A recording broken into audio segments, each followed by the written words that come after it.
At 10 o'clock, I'm Jordan Smith. We'll start with the latest on the top story tonight. The plane carrying Venezuelan President Nicolas Maduro and his wife has arrived in New York.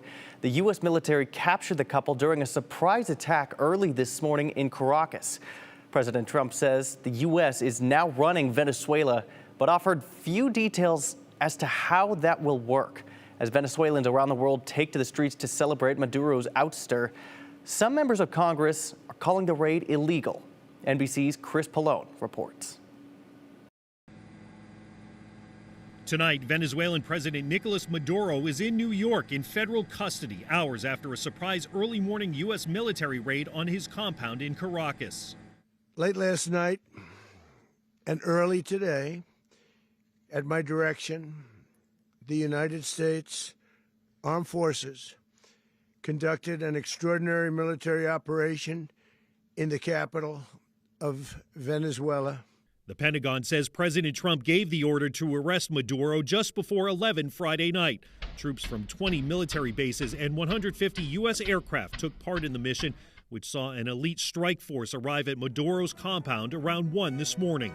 This mission was meticulously planned, drawing lessons from decades of missions over the last many years. The president says with Maduro deposed, the U.S. will run Venezuela indefinitely. We're going to run the country until such time as we can do a safe, proper, and judicious transition. Venezuela has the world's largest oil reserves. We're going to be taking out a tremendous amount of wealth out of the ground, and that wealth is going to the people of Venezuela and people from outside of Venezuela that used to be in Venezuela. And it goes also to the United States of America in the form of reimbursement for the damages caused us by that country. Venezuelans around the world taking to the streets to celebrate the end of Maduro's reign. Everybody's just happy because everybody has been waiting for democracy and change in Venezuela. But on Capitol Hill, congressional Democrats and some Republicans are demanding answers from the Trump administration about why they were kept in the dark. Many calling the military mission illegal.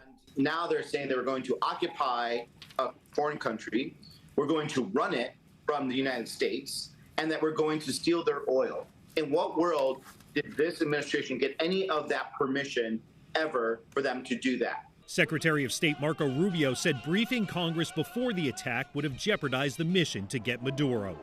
Chris Pallone, NBC News.